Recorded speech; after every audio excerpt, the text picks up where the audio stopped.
말씀 중에 항상 기뻐하라, 범사에 감사하라, 쉬지 말고 기도해라, 이런 말씀 있지요. 이런 말씀은 억지로라도 기뻐하고 감사하고 기도해라 라고 하는 그런 이야기인가요? 아니면 내가 뭔가 보고 느낄 때에 내가 뭔가 가지고 있는 그것이 은혜로 느껴질 때에 기뻐하고 이제 감사하고 기도하라고 하는 것입니까? 정말 이러한 부분들은요, 우리의 심령에서 자연스럽게 나와야 하는 것이거든요. 그래서 참 너무 감사해서, 너무 기뻐서, 또 더 나가서 이제 내가 하나님과 밀접한 관계 속에서 교제와 교통을 나누는 것, 이러한 것들이 우리의 생애 그 삶의 자연스러운 현상이 되어야 되는데 오늘 우리가 그렇게 살아가고 있느냐라고 하는 것입니다. 정말 주님께서 말씀하신 대로 항상 기뻐하고 살아가고 있습니까? 범사에 감사하면서 살아가고 있습니까? 쉬지 않고 기도하며 살아가고 있습니까? 기도라고 할 때에 우리는 평소에 기도하면서 그 기도가 응답되어진 것으로 인하여 정말 기뻐하고 감사하면서 살아가야 되는데 왜 우리는 꼭 어려움을 겪을 때마다 그때마다 기도하는 건가요? 왜 그런가요? 정말 이러한 부분에서 많이 생각을 해봤어요. 왜 그럴까? 왜 항상 기뻐하고 범사에 감사하고 쉬지 말고 기도하라고 하는데 내가 왜 그렇게 살지 못하고 있을까? 하라고 하니까 억지 춘향으로 마지 못해서 왜 그렇게 살고 있을까? 내 마음 스스로부터 내가 너무 기뻐서, 내가 너무 감사해서 내가 주님하고 주님을 부르는 그 부름이 있어야 되는데 꼭 어떤 어려움을 겪을 때, 힘듦이 있을 때 주여하고 왜 울면서 기도하게 되어지느냐? 여러분들은 뭐 때문에 그런 것 같습니까? 저는요, 이런저런 부분 때문에 많이 생각하다가 내 나름대로 답을 얻었어요. 그것이 뭐냐라고 할 때 그것은 다른 것이 아니라 신앙의 근본, 그 신앙의 근본이 내 안에 없기 때문에 그런 거예요. 신앙의 근본이. 내가 하나님의 은혜로 말미암아서 귀한 하루를 맞이하게 되었고 내가 오늘 내 듣는 발걸음마다 주님께서 함께 하시고 오늘도 내가 사랑하는 남편, 아내 그리고 자녀들과 함께 하면서 일을 하고 맛있는 음식도 먹고 이 사람 저 사람과 좋은 인간관계도 맺으면서 인생의 그 의미를 확인하면서 살아가고 있다. 이 본질이 내 안에 없기 때문에 기뻐해야 되는데 기뻐하지 않고, 감사해야 되는데 감사가 없고, 기도해야 되는데 기도가 없지 않느냐. 저는요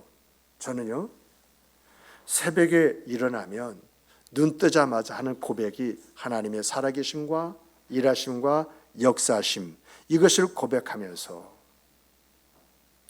오늘도 하나님이 그 하나님의 뜻이 있기 때문에 이 하루를 내게 주신 것이다. 그러면서 내가 뭐를 해야 하나님의 기쁨이 될 수 있을까?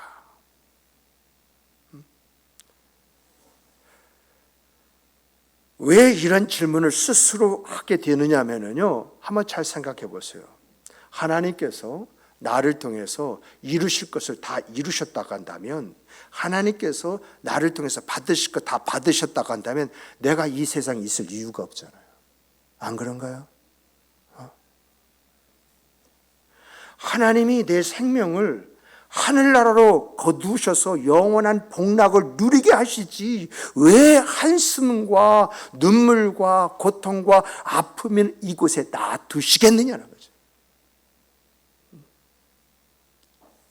저는 가끔 가다가 이런 질문을 스스로에게 던져봅니다. 우연아, 내가 살아있는 이유가 뭐냐? 이렇게 질문을 던지고요, 하나님이 하시는 일을 보기 위함이라고 이렇게 이야기합니다. 왜요? 하나님께서 무엇을 보려고 이 광야에 나왔느냐? 이 답을 찾기 위해서 애를 쓰고 수고하는 가운데 하나님이 하시는 일을 보기 위하여 이 광야에 나왔나이다 라고 하는 것을 하나님께서 일깨워 주셨기 때문에 하나님께서 나를 통해서 이루실 일이 있지 않습니까? 그 일을 보기 원합니다. 이렇게 고백을 하면서 하나님이 하실 일이 뭔가 그 일을 찾아보려고 좀 애씀이 있고 또 수고가 있습니다. 정말 이런 말은요, 오늘 여러분과 저에게 좀 부담이 될 수가 있어요. 그렇지만 우리 교회 성도들은 좀 내게 오늘이란 의미가 무엇이냐? 오늘이 뭐냐? 내가 어떻게 살아야 하느냐? 이러한 것을 좀 생각하면서 살았으면 좋겠다 하는 그런 마음이 있어서 이런 말씀을 여러분께 드리는 것입니다. 여러분, 성경과의 그러한 이제 관계 속에서요, 우리가 성령의 붙드심과 인도하심 속에서요, 어떻게 살아야 되느냐? 그 생각이 있을 때 인간답게 살 수가 있고요, 신앙이답게 살 수가 있다고 이렇게 이야기합니다. 여러분과 제가 믿는 신앙 고백서, 최고의 신앙 고백서가 뭐냐라고 할 때 웨스트민스터의 신앙 고백입니다. 그 1장 1조가 뭐라고 이야기합니까? 인생이 무엇이냐? 이걸 묻잖아요. 인생이 무엇입니까? 그 답이요, 하나님의 영광을 위해서 사는 것이다 라고 이렇게 이야기하고 있어요. 우리 함께 따라서 해보십시다. 인생이 무엇이뇨? 하나님의 영광을 위하여 사는 것이다. 이것이 여러분답고 저답고 크리스찬답고 성도다운 모습이라는 거예요. 이러한 그런 내용을 여러분과 제가 전제로 깔고, 그리고 오늘 본문을 우리가 이제 살펴보고 이 본문 속에 들어갈 때 이 본문이 이 이야기를 하는 것이구나, 이러한 깨달음 속에서 여러분과 제가 좀 더 깊이 있는 그런 신앙생활을 하게 되는 것입니다. 오늘 본문의 배경을 보면은요, 사도 바울이 전도 여행을 떠났어요. 전도 여행을 떠났는데 하나님께서 자꾸 전도의 그 길을 막으시는 거예요. 그러다가 유럽이라는 그 무대를 열어주시고 그 유럽을 가슴에 품고 이제 그 유럽을 향해서 가서 복음을 전해서 세운 교회가, 첫 번째 교회가 바로 빌립보 교회입니다. 정말 이 빌립보에서 복음을 이렇게 증거하는데 놀라운 역사들이 일어나는 거예요. 하다못해 귀신 들린 사람도 이 사람은 하나님의 종이다 하면서 떠드는데 너무 다 견디다 못해서 사도 바울이 그 안에 있는 귀신을 내쫓아 버렸어요. 정상인이 되었어요. 근데 이 귀신 들린 사람은 어떤 사람이냐라고 할 때, 이 귀신 들려가서 점을 치는데, 여러분, 귀신 들린 사람은요, 점이 정확합니다. 그러다 보니까 사람들이 야, 용해 하고 찾아가가지고 사주팔자 보듯이 이것저것 보고 물어보는데 딱딱 맞아 떨어지니까 누가 좋아하느냐? 그 사람의 주인이 좋아하는 거예요. 왜요? 그 사람을 통해서 점을 볼 때마다 돈이 들어오거든요. 그런데 이 사람이 사도 바울의 치료를 받다 보니까 귀신이 떠나가고 점을 칠 수가 없으니까 이 주인에게는 뭐가 끊어져요? 수입이 딱 끊어져 버린 거예요. 그러다 보니까 이 주인이 자기의 밥줄을 끊을 이 사도 바울을 그냥 둘 수가 없잖아요. 그래서 유대인들을 선동하고 이 빌립보에는 그 유저를 막 선동을 해가지고 콘으로 몰아붙이잖아요. 그래서 사도 바울이 빌립보를 떠나게 되었는데, 떠나서 어딜 가느냐? 데살로니가를 갑니다. 데살로니가에서 복음을 전하는데, 제가 성경을 읽으면서요, 데살로니가 사람은 어떤 사람이냐라고 할 때 정말 하나님의 말씀을 쭉쭉 빨아들이는 스펀지와 같은 사람 아니겠는가? 데살로니가 전후서를 보면서 이러한 느낌을 떨고 버릴 수가 없어요. 그러다 보니까 사도 바울이 복음을 전할 때 얼마나 신나게 복음을 전했겠어요? 그리고 이 사도 바울에 의해서 데살로니가 교회가 막 부흥하고 일어선다는 그 이야기가 어디까지 들리느냐? 빌립보까지 들리는 거예요. 그랬더니 빌립보의 그 유대인들이, 아니 사도 바울이 데살로니가 있어? 우리가 쫓아가서 우리가 그 일을 막아야지 하고 와서 데살로니가 있는 또 사람들을 선동을 해가지고 몰아붙이니까 사도 바울이 그들을 피해서 어디로 가느냐? 데살로니가로, 베레아로 가는 겁니다. 베레아로 갔는데, 베레아 사람 또 어떤 사람이냐라고 할 때 성경은 신사다웠다라고 하는 그런 말을 하잖아요. 이 말은 뭐냐라고 할 때, 사도 바울이 복음을 전하면 일단 그 소리를 듣고 그리고 나서 집에 와서 성경을 찾아보면서 그 말이 맞아 떨어지는 거예요. 그 순간 아멘 하는데, 이 아멘은 뭐죠? 믿음을 더한 아멘이에요. 그러다 보니까 그 사람들이 말씀 앞에서 변화된 그 변화가 얼마나 컸으면 사람들이 베레아 사람들에게 신사적이었다라고 하는 것 이제 하게 되지 않습니까? 다른 사람이 볼 때 이런 사람이 다 있느냐? 아, 진짜 예수 믿으려면 이렇게 믿어야 돼 하고 칭송이 높아지니까 또 이런 소문이 어디까지 들려요? 데살로니가에서 또다시 이제 빌립보에 들리니까 또 유대인들은 와 하고 몰려와가지고 이 베레에서 난장판을 벌이는 거예요. 이랬을 때에 사도 바울이 내가 어디 가야 복음을 전해야 이 유대인들로 인해서 어려움을 겪지 않을 것인가? 유대인 때문에 자기가 전도해서 세운 그 교회마다 어려움이 주어지는데 어떻게 하면 교회에 어려움을 주지 않을 수 있을 것인가 해가지고 멀찍 떨어져서 아덴 있죠. 아덴에 가요. 아덴에서 거기에서 복음을 전하면서 이렇게 있는데 이 사도 바울의 마음속에는 안타까움이 있는 거예요. 이 사도 바울의 마음속에는 떠나지 않는 그 사람들과 교회가 있는 게, 그 교회가 뭐죠? 바로 데살로니가 교회예요. 복음을 전할 때 그들의 반응은, 그 반응은 참 뜨겁고 놀라운 것이었습니다. 복음을 전할 때 그 수의 그 늘어나는 것을 보면은 정말 할렐루야였습니다. 그래서 그 데살로니가 교회를 유럽의 두 번째 큰 교회로 세우기 위해서 애를 쓰고 수고하며 양육을 하고 있는데 유대인들에 의해서 그 사단을 만난 것이거든요. 그러다 보니까 항상 사도 바울의 머릿속에는 데살로니가 교회가 어떻게 됐을까? 또 심지어는 거짓 교사가 그 교회에 들어갔다고 하는 그 말도 들리는데 혹시 그 거짓 교사들에 의해 가지고 그들의 그 순수한 그 신앙이 훼손되지는 않을까?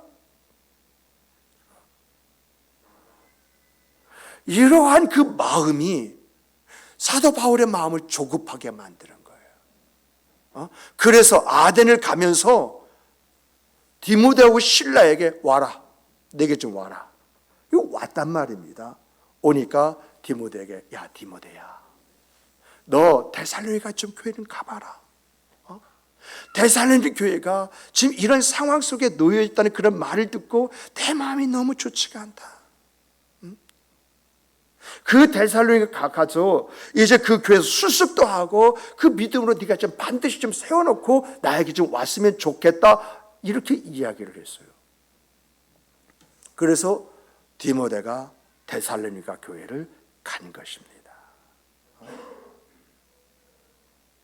이렇게 디모데가 데살로니가 가서 딱 보니까 사도 바울이 염려하는 그런 염려가 아니야. 너무도 아름답게 세워져 가고 이 믿음 안에서 견고한 것을 바라보면서 사도 바울에게 와서 정말 그들이 어떻게 신앙생활을 하고 있는지 그것을 이야기해 줄 때에 오늘 본문에서 보는 것처럼 사도 바울이 뭐라고, 이야 네 말 들으니까 이제 살 것 같다, 살 것 같다, 살 것 같다. 이걸 우리말로 표현하면, 야 이제는 내가 죽어도 여한이 없을 것 같아, 이런 마음을 지금 표현하는 것입니다. 그래서 8절에 살 것 같다는 말이 거기서 나오는 것이거든요. 사도 바울은 이런 마음 속에서 데살로니가 성도들에게 말을 하는데, 내가 너에게 가고 싶다, 지금이라도 달려가고 싶다. 그러나 사탄이 내가 너희 가는 길을 막고 있다. 그래서 내가 주야로 너희를 위해서 기도하는 가운데에 너희에게 부족한 그 한 가지가 있는데 그 부족한 한 가지를 채우기를 원한다, 이렇게 이야기를 합니다. 그래서 이제 9절과 10절 보면은 너희에게 부족한 것이 한 가지 있다, 내가 이것을 너에게 채워주기를 원한다, 이렇게 이야기하는데, 이 부족한 것이 뭐냐라고 한다면, 디모데가 선생님 걱정할 것 하나도 없습니다. 그들이 너무너무 신앙생활 잘하고 있습니다. 믿음에 굳건하게 서서 교회를 든든하게 세워나가고 있습니다. 이 말을 하면서, 근데 선생님 한 가지 문제를 발견했습니다. 그게 뭐냐라고 했더니, 그들에게 있어서는 이제 부활에 대한 오해가 있었던 것 같습니다. 그래서 선생님이 이렇게 부활에 대한 것을 잘 가르쳐 주시면 그들에게 별 문제가 없을 것 같습니다, 이 이야기를 했던 것이거든요. 그래서 사도 바울은 오늘 본문에서 너희에게, 내가 너희를 위해서 주야로 기도하지만 너희에게 부족한 그 딱 한 가지가 있는데 내가 그 부족한 것을 너희에게 이야기해 주기를 원한다 하면서, 이 부족한 것이 뭐냐? 부활에 대한 오해예요. 이런 내용을 쭉 우리가 살펴보면서, 여러분 사도 바울에게 있어서는 이 데살로니가 교회가 어떤 교회입니까? 이 사도 바울은 이 데살로니가 교회에 어떤 마음을 가지고 있습니까? 우리는 이 사도 바울이 데살로니가를 보는 눈, 데살로니가 교회를 향한 그런 마음을 가리켜서 소망이다, 이렇게 이야기합니다. 소망. 그러니까 여러분, 이 사도 바울 안에는 데살로니가 교회에 대한 이러한 소망이 있었기 때문에 성도 한 사람 한 사람이 너무 귀하고 아름다웠다는 것입니다. 그런데 그들에게 뭐가 부족하느냐? 부활이 부족. 내가 그거 가르쳐 줄게.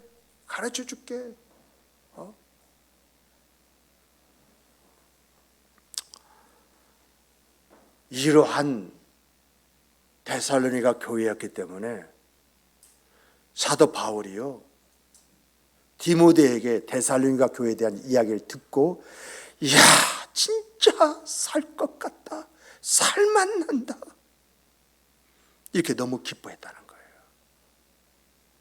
정말 오늘 우리에게도 이 사도 바울 같은 고백이 있기를 주님의 이름으로 축복을 합니다. 내가 내 자녀의 신앙을 봤는데 걱정이 많았어요. 제가 앞으로 내 뒤를 신앙생활 제대로 잘 할 수 있을 것인가 염려하고 근심하고 있는데, 오늘 보니까 내 자식의 그 말 속에서 소망이 주어집니다. 내 자식이 이렇게 신앙생활하고 있고, 이렇게 예수를 믿고 있고, 이렇게 교회 충성된 일꾼으로서 사역을 하고 있다는 이러한 이야기를 듣게 될 때에,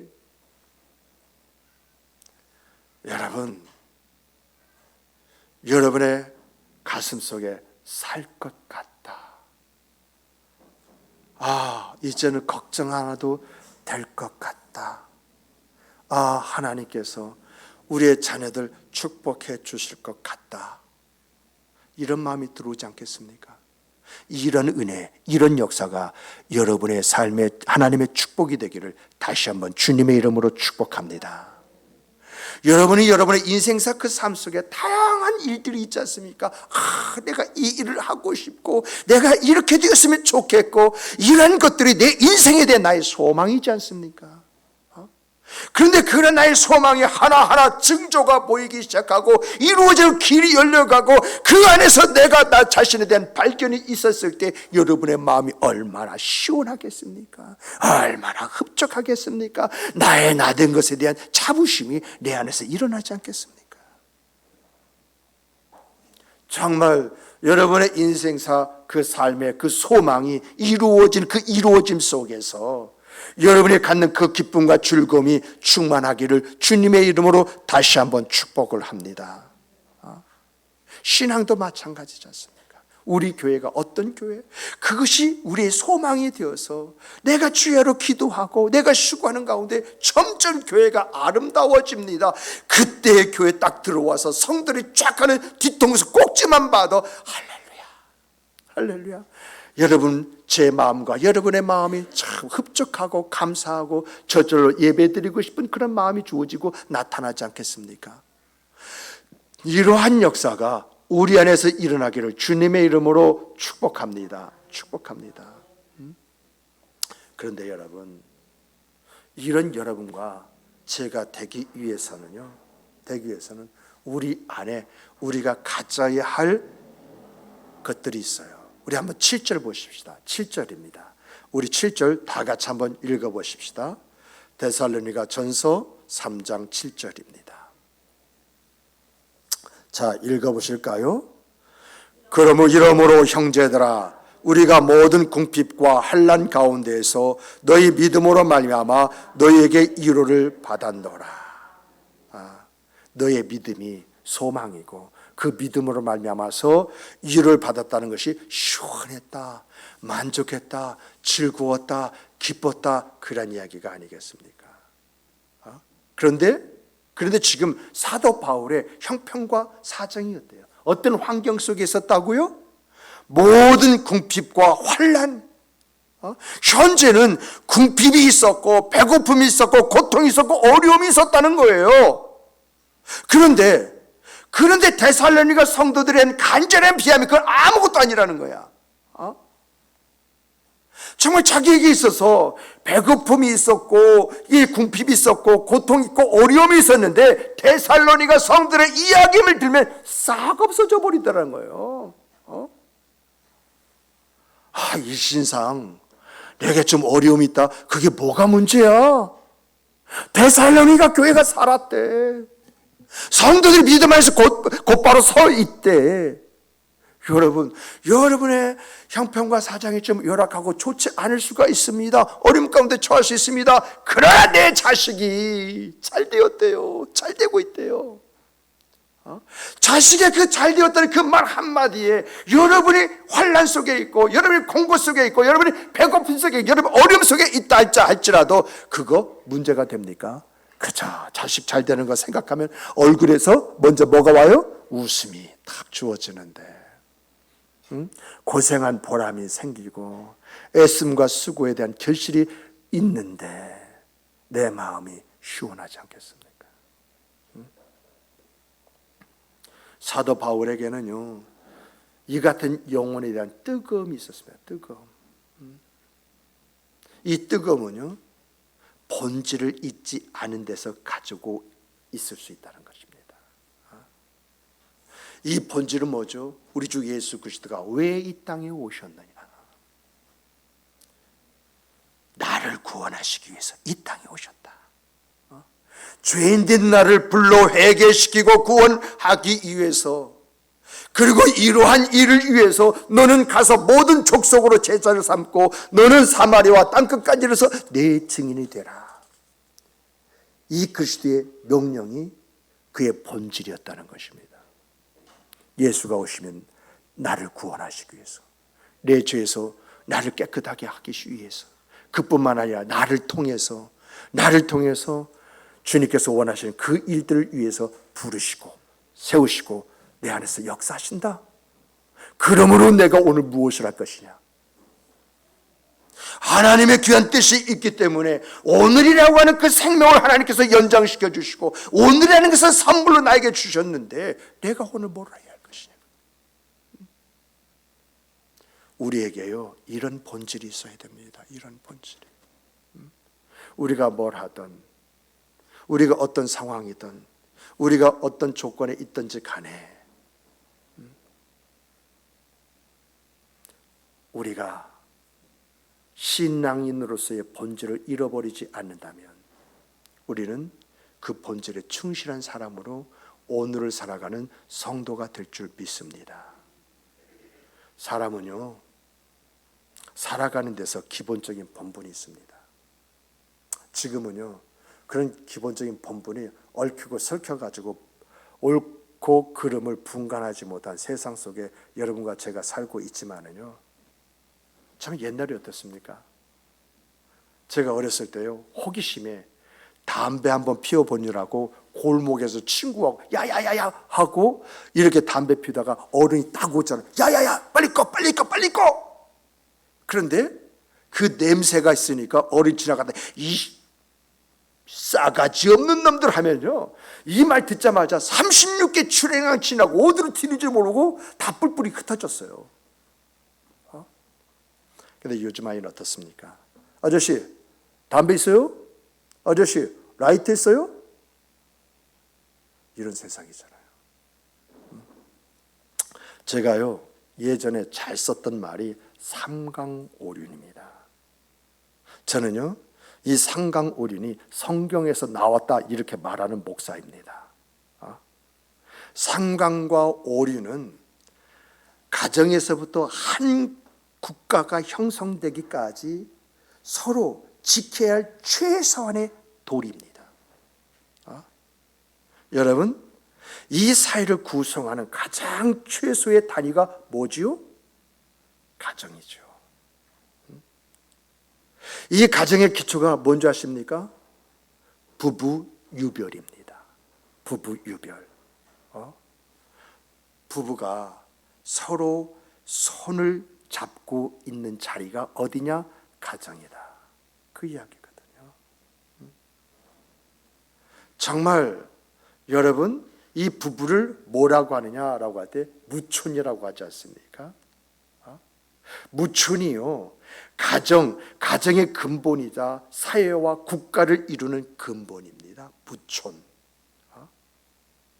이 부부 유별에는요 부부간의 권위가 들어가 있고요 여러분 인권이 들어가 있기 때문에 역할이 다를 뿐이지 차등이 없는 것입니다. 그래서 부부는 함께 있을 때 너무너무 가까워서 더 이상의 표현할 수가 없기 때문에 무촌이라고 이야기하는 것이고요. 반면에 헤어지면 남과 다를 바가 없다 해서 무촌이다. 이렇게 이야기하고 있는 것입니다. 정말 부부란 관계는 매우 신비하지 않습니까?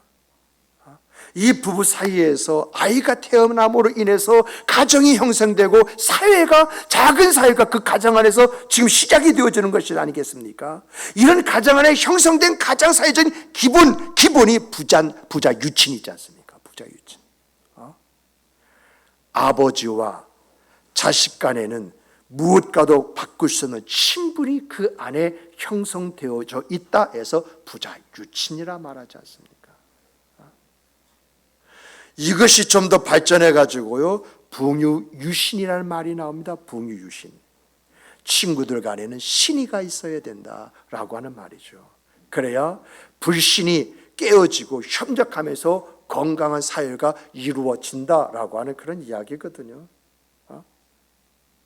그러나 아무리 친구 간에 붕유유신한다 할지라도 그 안에는 질서가 있어야 하기 때문에 장유유서란 말이 나옵니다. 장유유서. 어린 아이 그리고 어른 질서가 있어야 되고 운목이 있으면 아랫목이 있어야 된다. 이것이 바로 장유유서잖아요. 이렇게 서로 질서와 구분이 있어야 된다. 이렇게 이야기하면서 이 장유서에서 나오는 것이 뭐죠? 군신유의잖아요. 군신유의. 군주와 신하는 신으로 맺어져야 된다.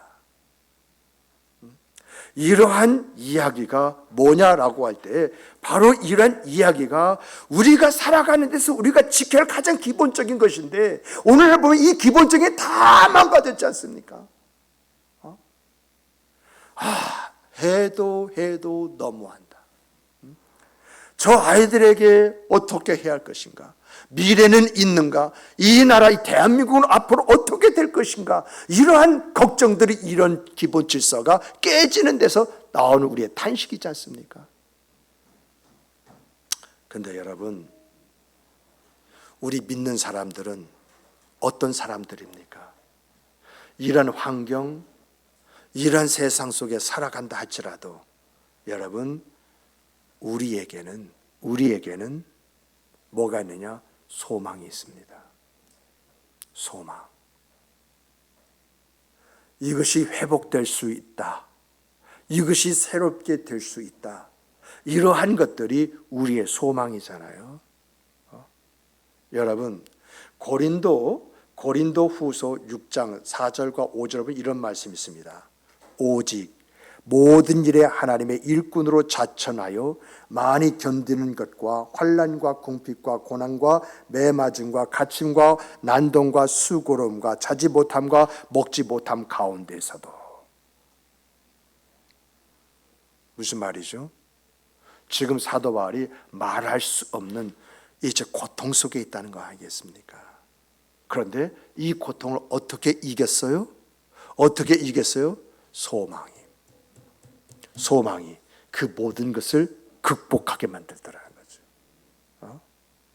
고린도 후서 11장을 보면은요, 사도 바울이 40에 한 번 감한 매, 그리고 배고픔, 어려움, 이루 말할 수 없는 그런 고통 가운데에서 때로는 감옥에까지 갇히기까지 했지만은 그러한 일을 겪었어도 꿋꿋하게 처신할 수 있었던 것이 뭐냐라고 할 때 내 안에는 소망이 있기 때문이다.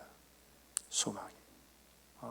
고린도 후서 12장 10절에도 보면 이런 말씀이 있습니다. 그러므로 내가 그리스도를 위하여 약한 것과 능욕과 궁핍과 박해와 공고를 기뻐하는, 이런 기뻐한대요.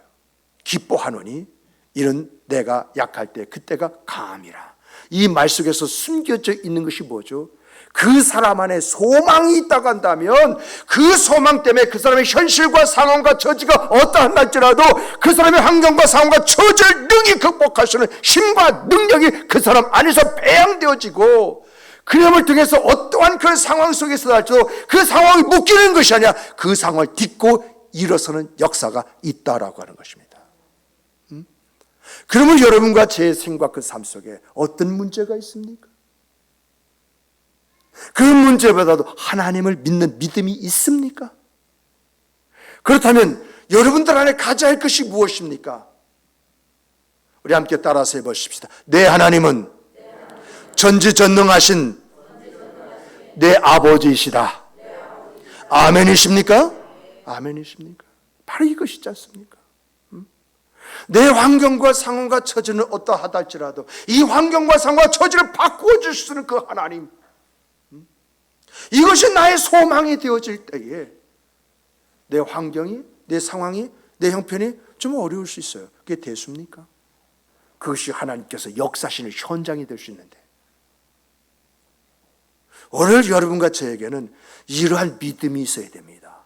그런데 이 믿음은 어디서부터? 소망으로부터 주어지는 것입니다.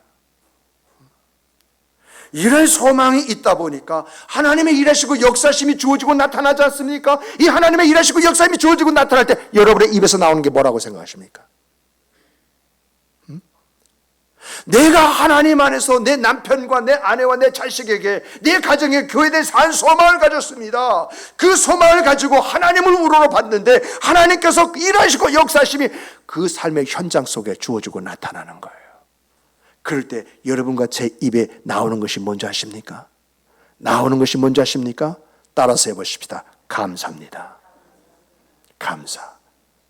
정말 여러분과 제 속에 이런 아름다운 소망이 내 어떤 환경과 상황과 처지를 극복하고 어떤 하나님의 놀라운 일들과 역사를 일으킴에 있어서 항상 그 입술 속에 감사가 끊이지 아니하기를, 그래서 범사에 감사란 감사를 이루는 여러분과 제가 되시기를 주님의 이름으로 축복합니다.